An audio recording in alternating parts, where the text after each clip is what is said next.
Welcome to Learning Life Content. Please like, share, comment and subscribe. Your support helps us grow and motivates us to bring you more fascinating and enriching stories. The 15th and 16th centuries marked a transformative period in world history, as European powers embarked on an era of unprecedented overseas expansion. This era was driven by the quest for new trade routes, the desire for exotic goods, and the pursuit of immense wealth. They established colonies and trading posts across the globe, fundamentally altering the course of history by integrating distant lands into their economic and political spheres. Yet one major civilization remained conspicuously absent from this colonial race: China. Despite its advanced naval technology and formidable economic strength, China chose a different path. During the Ming Dynasty, China possessed a powerful fleet and a thriving economy, but it opted to focus on internal development and regional trade rather than overseas conquest and colonization. This essay will delve into the unique historical, cultural and political factors that led China to prioritize internal stability and prosperity over the establishment of distant colonies, offering a nuanced understanding of its strategic choices during this pivotal era. One of the primary drivers of European colonialism was the relentless pursuit of resources and wealth, driven by the mercantilist belief that national power was directly tied to economic prosperity. This belief system held that the accumulation of precious metals and the establishment of a favorable balance of trade were essential for a nation's strength and influence on the global stage. European nations, often resource-poor and facing limited agricultural yields, sought to secure access to spices, precious metals and other valuable commodities found in distant lands, fueling their expansionist ambitions. The allure of exotic goods and the promise of untold riches drove explorers to venture into uncharted territories, establishing colonies and trade networks that spanned the globe. China, in stark contrast, was a land of vast natural resources and a highly productive agricultural system, which had been refined over millennia through advanced farming techniques and irrigation systems. The Chinese had developed sophisticated methods for managing water resources, such as the construction of extensive canal networks and the use of terracing to maximize arable land. The fertile plains of eastern China, particularly the Yangtze and Yellow River basins, produced an abundance of rice, wheat and other essential crops, supporting a dense and growing population. These regions were known for their rich alluvial soils, which were replenished by the annual flooding of the rivers, ensuring consistent and bountiful harvests. This agricultural bounty ensured food security for a large population, allowing Chinese society to flourish and develop complex social structures and cultural achievements. The surplus of food enabled the growth of cities and the specialization of labor, leading to advancements in arts, science and technology. China also possessed rich deposits of minerals, including iron, copper and tin, which were essential for the production of tools, weapons and various manufactured goods, further bolstering its self-sufficiency. The Chinese were skilled metallurgists, and their ability to produce high-quality metal goods contributed to their economic stability and technological prowess. This self-sufficiency meant that China had less economic incentive to seek resources abroad, as it could meet its needs through its own extensive and diverse natural endowments. The abundance of resources within its borders allowed China to focus on internal development, fostering a rich and enduring civilization. Consequently, China could sustain itself comfortably within its own borders, focusing on internal development and cultural advancements rather than external conquest and colonization. This inward-looking approach enabled China to cultivate a unique and sophisticated culture marked by remarkable achievements in philosophy, literature, art and science. Another critical factor that distinguished China from Europe was its remarkable political stability, which played a pivotal role in shaping its historical trajectory and development over the centuries. While Europe was fragmented into numerous competing kingdoms and empires, often embroiled in continuous warfare, political strife and territorial disputes, China enjoyed a significant degree of unity and centralized governance under the Ming Dynasty, which lasted from 1368 to 1644. This period provided a stable foundation for its society, economy, and cultural development. The Ming emperors, having successfully overthrown the Mongol Yuan dynasty, were determined to secure their borders and maintain internal order. This led to a period of consolidation, fortification, and significant military campaigns to defend the empire. This focus on internal stability manifested in ambitious infrastructure projects, most notably the Great Wall of China. The wall was expanded and reinforced during the Ming era to unprecedented lengths and fortifications. This massive fortification project, stretching over 13,000 miles, was intended to prevent nomadic incursions from the north, particularly from the Mongols and other tribes. It was a monumental effort that required vast resources and labor. The Great Wall also symbolized the Ming Dynasty's inward-looking focus, prioritizing the defense and stability of its heartland over external expansion. This defensive strategy was a key aspect of their governance. The resources and manpower dedicated to building and maintaining the Great Wall were substantial, reflecting the dynasty's commitment to safeguarding its realm. The construction involved millions of laborers over several decades. This reflected the Ming dynasty's priorities, securing its existing territory and consolidating its power within, ensuring a stable and prosperous empire. The centralized governance and focus on internal stability allowed China to flourish culturally and economically during this period. China's decision to forego overseas colonization was deeply rooted in its cultural values and philosophical traditions. Confucianism, a dominant philosophy, emphasized harmony, social order, and respect for authority. These ideals profoundly shaped Chinese society, governance, and their worldview. Diplomacy and peaceful coexistence were highly valued principles.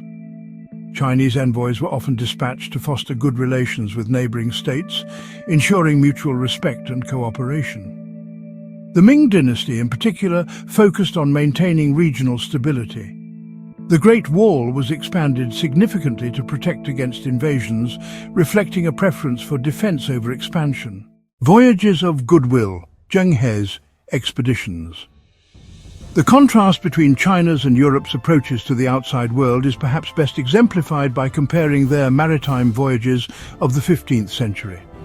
While European explorers, driven by a combination of economic ambition and religious zeal, embarked on voyages of discovery that often led to conquest and colonization, China's maritime endeavors under Admiral Zheng He took on a very different character. European explorers, such as Christopher Columbus and Vasco da Gama, set sail with the primary objectives of finding new trade routes, spreading Christianity, and claiming new territories for their respective crowns. These voyages often resulted in the subjugation and exploitation of indigenous populations, as well as the establishment of European colonies across the Americas, Africa, and Asia. In stark contrast, China's maritime endeavors under Admiral Zheng He were characterized by a spirit of diplomacy and peaceful engagement. Between 1405 and 1433, Zheng He led 7 grand voyages that reached Southeast Asia, India, the Arabian Peninsula, and even the east coast of Africa.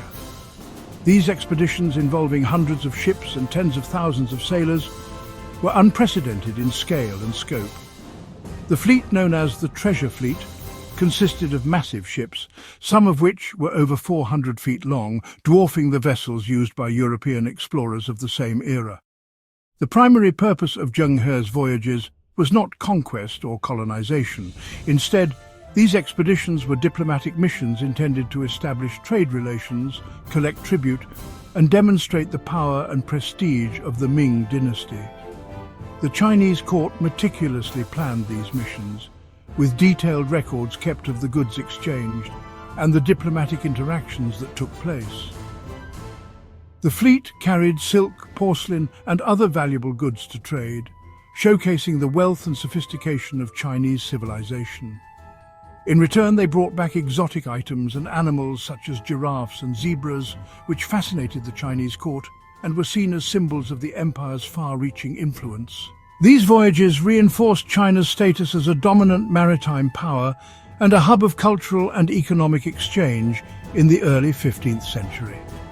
The peaceful nature of these expeditions, combined with their grand scale, left a lasting legacy on the regions they visited, fostering goodwill and mutual respect between China and the various cultures it encountered. Zheng He's voyages were a testament to the Ming Dynasty's vision of a world connected through trade and diplomacy rather than through force and domination. The detailed logs and records from these expeditions provide invaluable insights into the sophisticated maritime capabilities and the extensive network of trade relations that China had established during this period.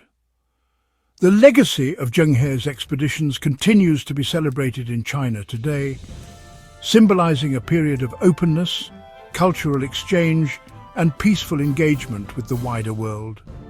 These missions not only showcased the technological and navigational prowess of the Chinese, but also highlighted the importance of diplomacy and mutual respect in international relations. The meticulous documentation of these voyages, including the goods traded and the diplomatic interactions, serves as a rich historical record that underscores the sophistication and organizational capabilities of the Ming Dynasty. The treasures and exotic items brought back from these expeditions further enriched Chinese culture and provided a glimpse into the diverse and vibrant world beyond China's borders. In conclusion, Zheng He's expeditions were a remarkable chapter in the history of maritime exploration, reflecting a unique approach to international relations that prioritized diplomacy, trade, and cultural exchange over conquest and colonization. These voyages not only enhanced China's prestige, but also contributed to a more interconnected and harmonious world. These voyages reinforced China's status as a dominant maritime power and a hub of cultural and economic exchange in the early 15th century. No need for conquest, a stable empire. Unlike Europe, China faced no competitive pressures for colonial expansion. The European continent was a hotbed of rivalries, with numerous kingdoms and principalities vying for dominance. Europe was a cauldron of competing nation-states, each driven by the desire to outdo the other in the race for wealth, resources, and power. This intense competition spurred the age of exploration and colonialism. In contrast, China, with its vast natural barriers such as mountains, deserts, and seas, along with a highly centralized and efficient bureaucracy, faced no existential threats from neighboring regions. The Ming Dynasty's neighbors were often tributary states, which paid homage and tribute to the Chinese emperor, thereby reinforcing China's regional dominance and influence without the need for aggressive expansion. This sense of security and stability allowed China to focus on internal development, enhancing agricultural productivity, building extensive infrastructure, and ensuring regional stability. The emphasis was on maintaining harmony and prosperity within its borders rather than seeking new territories abroad. Treasures of the East, the Silk Road. China's economic self-sufficiency, combined with its deep-rooted cultural emphasis on harmony and societal order, fostered a worldview that favored trade and diplomacy over military expansion and territorial conquest. For centuries, China had been a major player in global trade networks, most notably the Silk Road, which was a vast and intricate web of trade routes. This extensive network of interconnected trade routes spanned thousands of miles, connecting China to Central Asia, the Middle East, and Europe, facilitating the exchange of goods, ideas, and cultures. Through the Silk Road, China exported highly sought-after goods such as silk, porcelain, tea, and other luxury items, which were prized in distant lands. In exchange, China received silver, spices, and other valuable commodities, enriching its economy and enhancing its cultural wealth. This robust and dynamic trade network not only provided China with access to desired goods, but also facilitated significant cultural exchange, allowing for the blending of ideas and traditions without the need for territorial conquest. Western intrusion, a clash of cultures. The arrival of European powers in East Asia in the 16th century marked a significant turning point in the region's history. The Portuguese, followed by the Spanish, Dutch and British, sought to establish trading posts and secure access to the highly coveted Chinese goods such as silk, porcelain and tea. These European nations were driven by the desire to dominate the lucrative trade networks that had long been established in East Asia. Their interactions with the Chinese were often marked by profound misunderstandings, cultural clashes, and outright conflict. The Europeans, with their different customs, languages, and aggressive trading practices, frequently clashed with the more insular and hierarchical Chinese society. These tensions culminated in the Opium Wars of the mid-19th century, which were sparked by Britain's aggressive opium trade. The wars exposed the significant technological and military gap between China and the Western powers. China's defeat in these wars led to the signing of the Treaty of Nanking in 1842, which ceded the island of Hong Kong to Britain and granted numerous humiliating concessions to the Western powers. This period, often referred to as the Century of Humiliation, had a profound impact on China's national psyche and significantly influenced its subsequent efforts to modernize, strengthen its military, and resist further foreign domination. Shaping a unique destiny, China's path. In conclusion, China's decision to forego overseas colonization, unlike its European counterparts, was the result of a complex interplay of historical, cultural, and economic factors. This multifaceted decision was influenced by a variety of elements that collectively shaped China's unique approach to global engagement. China's relative economic self-sufficiency, internal political stability, and Confucian values fostered a worldview that emphasized harmony, order, and trade over military expansion. The Confucian doctrine, which prioritized social harmony and moral integrity, played a crucial role in shaping the nation's policies. This philosophical framework encouraged a focus on internal development and stability rather than external conquest. While China's engagement with the world differed markedly from the European model of colonialism, it would be a mistake to view its history as one of isolation. The Ming Dynasty's naval expeditions, led by the famed Admiral Zheng He, showcased China's maritime prowess and its ability to project power and influence across the Indian Ocean. These voyages were monumental in their scale and ambition, reflecting China's capacity for extensive maritime exploration and trade. China's historical trajectory, shaped by internal strengths and external challenges, has resulted in a unique and enduring civilization. The construction of monumental structures like the Great Wall and the Forbidden City are testaments to its architectural and engineering ingenuity. These iconic landmarks symbolize the nation's ability to mobilize resources and labor for grand projects that have stood the test of time. Its experiences during the Ming Dynasty, the era of Zheng He's voyages, and the subsequent encounters with European powers have all contributed to the complex and fascinating story of China's place in the world. These voyages not only established trade links but also facilitated cultural exchanges, bringing back exotic goods and knowledge that enriched Chinese society. The legacy of these interactions is evident in the diverse cultural and technological advancements that have been integrated into Chinese civilization over the centuries. Thank you for watching Learning Life content. Please like, share, comment, and subscribe.